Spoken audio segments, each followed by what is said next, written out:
Oke, halo anak-anak, assalamualaikum warahmatullahi wabarakatuh. Selamat pagi anak-anakku, 12 TKJ 3. Kembali lagi dengan saya Pak Bagus ya. Setahun kemarin kita berpisah karena saya tidak mengajar kelas kalian.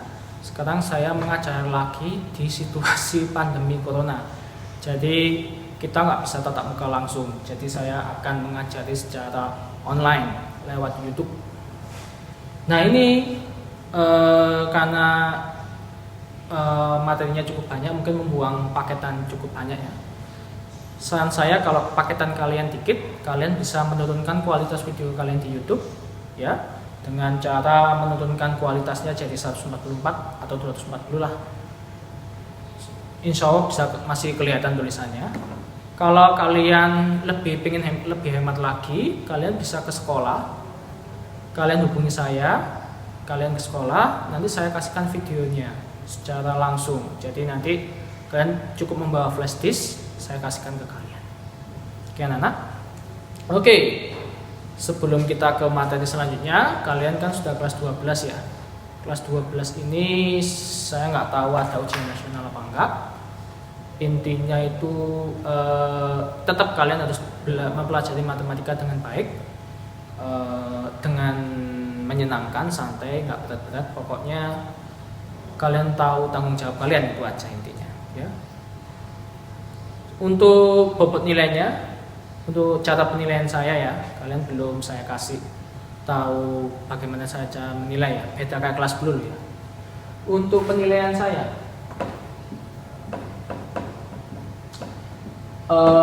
nanti 60% cukup banyak ini itu saya tekankan untuk nilai tugas. Jadi tugas itu menyumbang nilai cukup banyak, 60%. Terus ulangan harian. Loh Pak, online gini ada ulangannya? Ada tetap. Ulangannya online nanti. Ya, 20%. Terus 10% itu nilai pas. Nilai pas ujian akhir. Cukup 10% saja. Terus 10% keaktifan. Jadi kayak misalkan Perut Nike, siapa lagi itu yang aktif ya? Anakku siapa namanya? Aduh, kok lupa ya. Rosa, ya. Rosita, ya. Itu aktif nanti dapat 10%. Kayak yoga nggak tahu aktif soal mana itu. Wisnu, ya, aktif, ya. Satrio itu pintar, aktif, ya. Itu nanti menyumbang nilai cukup banyak, 10%. Terus plus minus nilai sikap. Nah ini yang pentingnya. Jadi attitude kalian nanti juga saya nilai. Jadi Adil anak yang pinter tapi attitude-nya wah bobrok, merugikan orang lain, tuh nilainya bisa berkurang. Tapi anak yang nggak bisa apa-apa ya, misal Wisnu gitu, nggak bisa mat, tapi dia itu rajin, memperhatikan, masih gak bisa tetap mengumpulkan, itu saya kasih tambah nilai, jadi masih bisa lulus. Jadi nilainya ini jelek tapi karena attitude-nya yang bagus, rajin dan sebagainya, niat banget, saya kasihan tuh saat ini lagi, saya kasih tambah nilai ya. Oke, ini tentang cara penilaian saya ya. Oke, sekarang kalian bisa catat, terus kalian pause dulu YouTube-nya, kalian catat. Kalau sudah, saya hapus. Oke, saya lihat dulu jelas apa enggak videonya. Oke, karena saya ini ngerekam sendirian. Oke, sekarang tentang materi kelas 12 semester 1.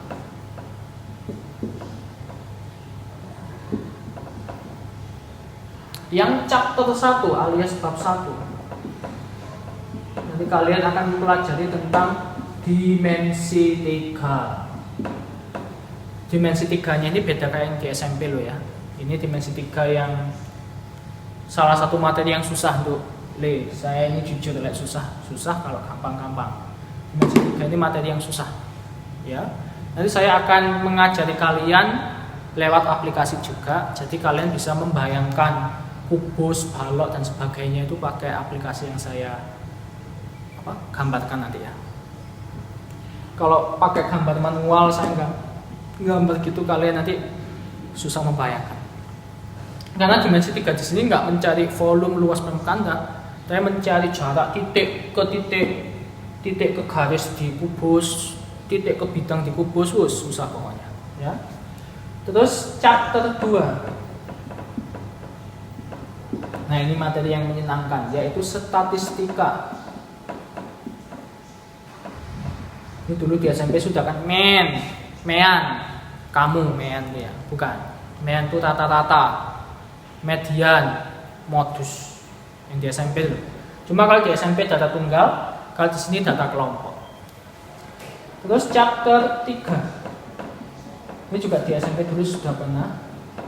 Peluang atau probability.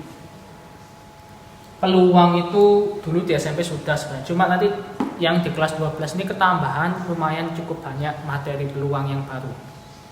Kayak aturan pencacahan, permutasi, kombinasi, terus nasi-nasi dan seterusnya. Susah. Ya.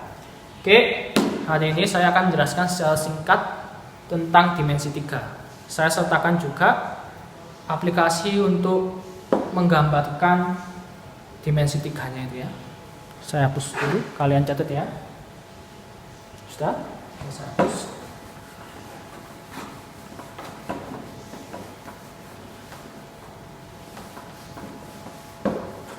Oke, materi yang pertama, chapter 1, yaitu adalah dimensi 3, third dimension. Nah, dimensi 3 itu adalah materi yang mempelajari tentang dimensi ruang, kubus, balok, dan sebagainya. Apa yang akan kita pelajari?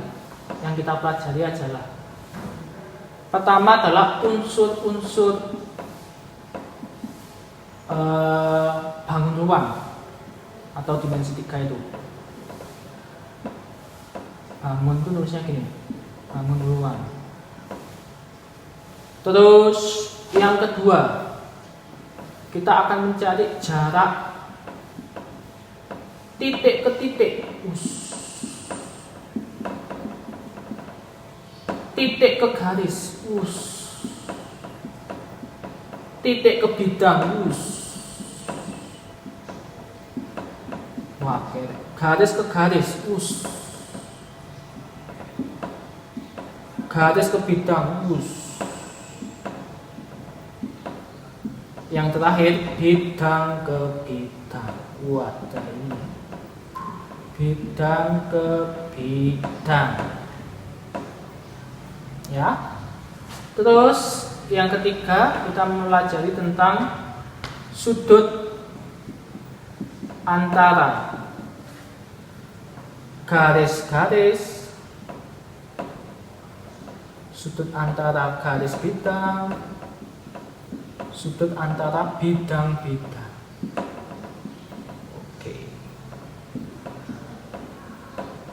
Oke. Yang gampang ini unsur-unsur. Titik ke titik ini mungkin masih gampang ya. Titik ke garis, oke lah. Titik ke bidang, nah ini mulai susah ini. Ini sampai ke sini susah semua. Ya anak-anak. Saya nggak nakut-nakuti, tapi daripada nanti kalian berpikir itu gampang, tapi ujung-ujungnya kok susah sih gini-gini. Ya memang ini susah, tapi yang ini masih gampang. Ya mungkin nanti kalau ulangan saya ngasih yang ini. Kasihan Wisnu, Yoga ya, kasihan siapa lagi? Kasihan pokoknya. Kalau Satrio, Rutnike, Rosita sampai sini. Ya, oke saya lanjutin anak-anak ya. Kita ke unsur-unsur bangun rumah. Jadi sudah dicatat kan? Kalian pause, catat.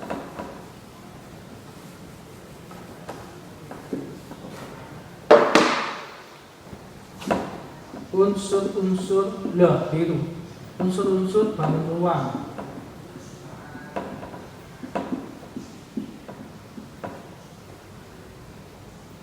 Bangun ruang di sini adalah bangun ruang sisi datar ya, bukan sisi lengkung.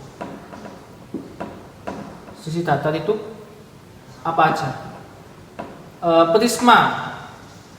Prisma itu bercabang jadi Nah, ini yang mungkin kalian baru tahu ya. Prisma sama limas, bangun ruang sisi datar dibagi jadi prisma sama limas. Prisma itu nanti bercabang menjadi banyak. Prisma yang alasnya segitiga, prisma yang alasnya segi 4, prisma alasnya segi 5, dan seterusnya. Prisma yang alasnya segi 4 itu disebut balok. Nah, ada prisma segitiga, prisma tegak segitiga, dan sebagainya, buahnya sesuai dengan alasnya bentuknya apa. Nah, balok nanti, kalau balok sisinya atau tusuknya, bukan sisi ya, tusuknya sama semua disebut kubus. Nah, asal usulnya itu gitu. Ya, Pak, apakah prisma itu kubus itu prisma? Iya. Pak, apakah prisma itu kubus? Iya. Ya, seperti itu. Kubus pasti prisma, pasti. Tapi prisma belum tentu kubus. Jadi kubus itu di dalamnya prisma. Ya. Oke. Limas itu ya limas. Limas alas ketiga, limas alas keempat, dan seterusnya. Unsur-unsur bangun ruang itu apa aja sih? Saya gambarkan yang manual dulu, nanti saya sertakan yang pakai aplikasi. Saya nggak bawa pengganti sama, saya gambar jelek-jelekan aja ya. Ini adalah kubus. Kalian nggak usah komentar kalau jelek, pokoknya saya gambar. Nah, yang perlu kalian ketahui, yang paling saya tekankan saat kalian menggambar kubus, kubus ini punya nama. Nah, misalnya kubus A, B, C, D, E, F, G, H. Kubus A, B, C, D, E, F, G, H menyesuaikan jumlah titik sudut kubusnya. Menamakan kubus di gambar ini nggak asal, ya. Kamu menulis A, B, C, D nggak boleh acak, nggak boleh A, B nggak boleh, nggak boleh zigzag A, B, C nggak boleh, harus berputar. Jadi menamai ini sepele tapi salah nulisnya fatal. Menamai itu harus loop berputar. Jadi gini, A, B, C, D, A, B, C, berputar ya, A, B, C, D. E, F, G, H-nya polanya harus sama kayak A, B, C, D tadi. E, F, G, H. Nah, Pak, kalau A, B, C, D boleh, dia kan masih berputar. A, B, C, D. Otomatis E, F, G, H-nya E, F, G, H. Pak, kalau gini, A, B, C, D boleh berputar kan, A, B, C, D. E, F, G, H-nya berarti gimana? E, F, G, H. Karena A, B, C, D-nya tadi kan gini, A, B, C, D, E, F, G, H. Pak, kalau kebanyakan tanya ya. Tapi pokoknya nggak boleh zigzag. A, B, C, D salah karena zigzag. A, B, C salah, pokoknya harus berputar. Pola A, B, C, D, E, F, G, H harus sama. Nah, ini yang penting. Soalnya mungkin dianggap sepele, tapi namanya salah itu langsung salah total. Ya. Kalau kamu namanya sudah salah, soal-soal selanjutnya itu pasti salah semua. Ya. Unsur-unsur kubus saya kembalikan ya. Saya kembali lagi ke materi. Unsur-unsur bangun ruang itu apa saja? Contoh di kubus ya. Nanti kubus balok bakalan sama kok. Kubus balok itu unsurnya sama. Yang pertama ada namanya rusuk. Ini salah kaprah biasanya anak. Ini itu disebut rusuk anak, bukan sisi. Kecuali dibangun datar ya. Ini kan bangun ruang, bangun datar misalkan persegi panjang. Ini memang dinamakan sisi. Ini sisi panjang, sisi lebar, ini namanya sisi. Tapi kalau dibangun ruang, nah, ini tuh bukan sisi tapi rusuk. Jadi rusuk itu apa aja? Ya AB, BC, CG, buahnya dan seterusnya. Totalnya itu ada berapa tusuk? 1, 2, 3, 4, 5, 6, 7, 8, 9, 10, 11, 12, 12 tusuk. Paham ya? Terus ada namanya sisi atau bidang. Nah, sisi itu yang ini. Kalau di bank ruang ya sisi itu ya ini. A, B, F, E, depan ini sisi. Bawah ini A, B, C, D ini sisi. Jadi perseginya itu disebut sisi atau bidang. Sisi atau bidang sama aja. Jadi sisinya apa aja? A, B, C, D. Sisi bawah. B, C, G, F. Sisi apa ini? Kiri. Dan seterusnya. Ayo totalnya ada berapa sisi? Bidang. Ayo. 5, 4, 3, 2, 1. 6 sisi. Bawah atas. Depan belakang kanan kiri. Nah. Paham? Terus apalagi? Ini nggak cukup ya, saya lihat sih cukup apa enggak? Cukup anak-anak. Oke, berarti saya hapus saja anak-anak ya. Oke, kalian catat dulu. Oke, pause YouTube-nya. Kalau sudah saya hapus. Hup. Terus diagonal sisi atau diagonal bidang. Diagonal itu adalah garis miring. Diagonal sisi garis miring pada sisi. Diagonal ruang garis miring pada ruang. Yoga diagonal, yoga miring dan sebagainya. Ya. Diagonal sisi bidang. Jadi ada garis miring pada bidang. Contoh di bidang bawah ada diagonal sisi AC. Di bawah juga ada diagonal sisi BD. Gak pas kalau pelan. Di sini ada diagonal sisi BG. Pokoknya di bidangnya, di sisinya itu ada garis miring disebut diagonal sisi. Totalnya ada berapa diagonal sisi? Ayo. Diagonal sisinya total itu ada di satu bidang ada berapa? 2. Ada total tadi berapa bidang? 6. Jadi totalnya ada 12 diagonal sisi. 2 kali 6. Terus diagonal ruang. Diagonal ruang yang garis miring yang menyeberang antar ruang. Nah, ini agak susah. Contohnya AG. Jadi menyeberangnya itu antar ruang dari sudut sana sampai sudut sana. B, HB dan seterusnya. Ada berapa total diagonal ruang? Ayo.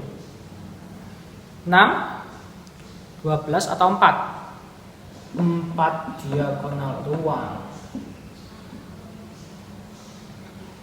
Yang terakhir bidang diagonal.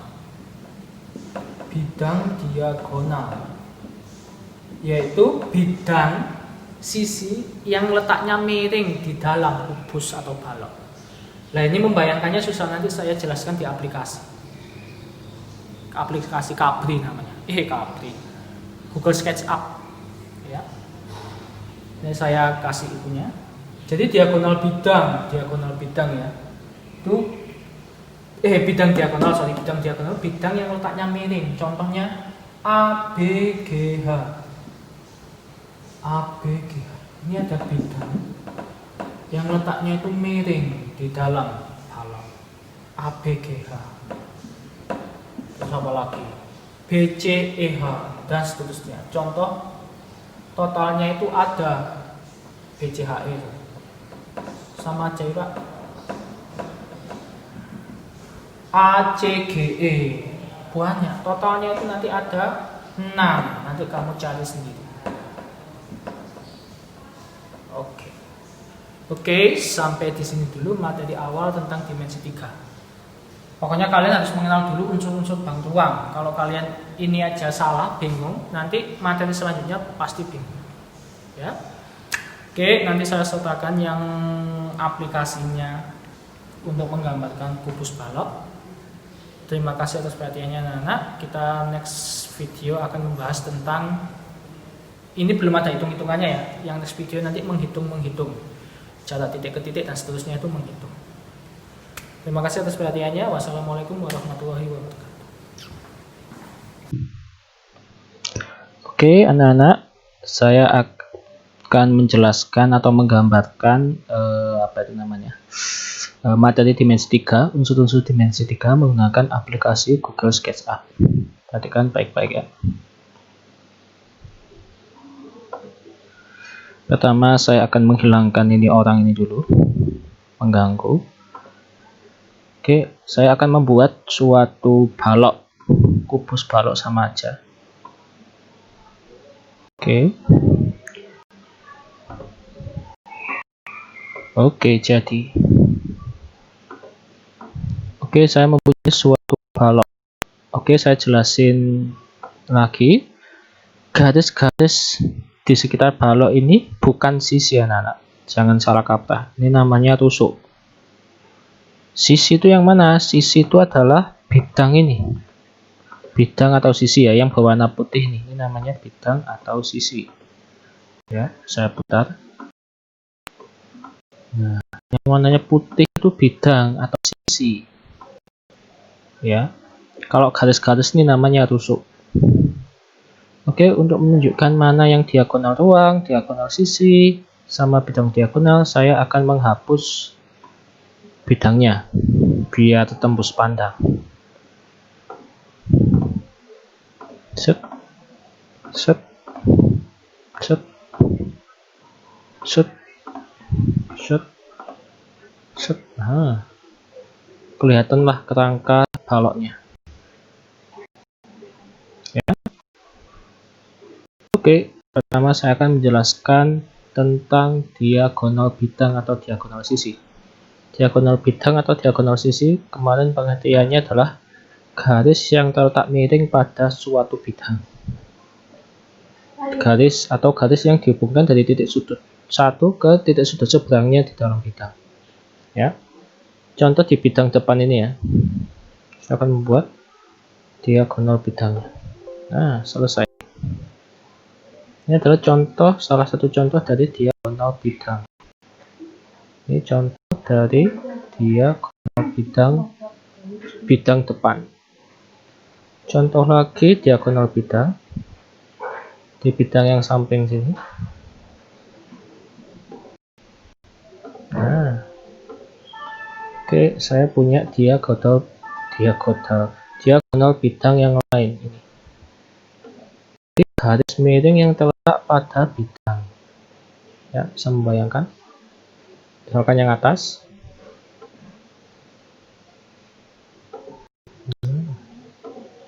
Inilah diagonal bidang.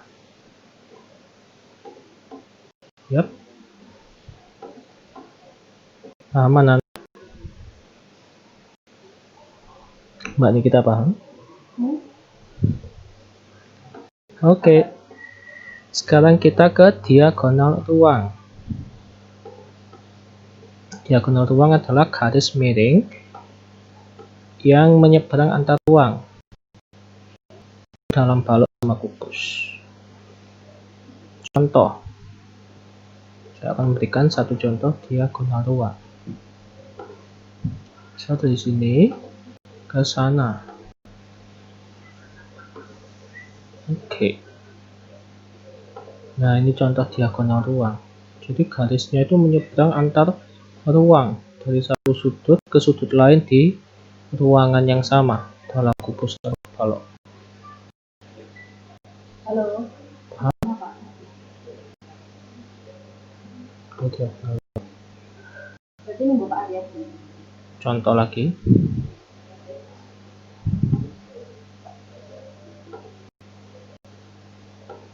Oh enggak, soalnya di satu-satu itu kan enggak ada apa-apa. Terus oke. Ini contoh lain diagonal ruang.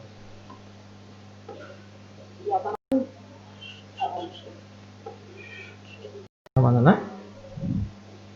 Oke, yang terakhir saya akan beri contoh bidang diagonal. Bidang diagonal adalah bidang yang letaknya miring di dalam kubus atau balok, ya. Ini bidang yang letaknya miring dalam kubus atau balok. Contoh seperti ini.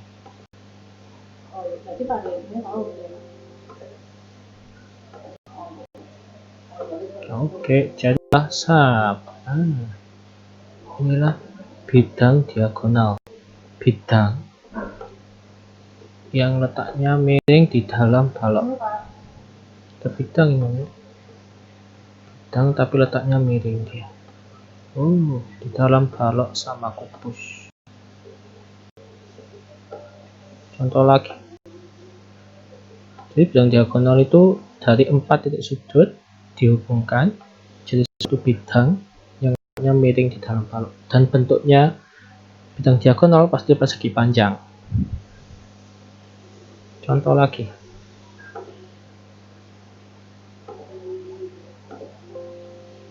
Oke, contoh bidang diagonal. Terang, jadi adalah salah satu contoh bidang diagonal.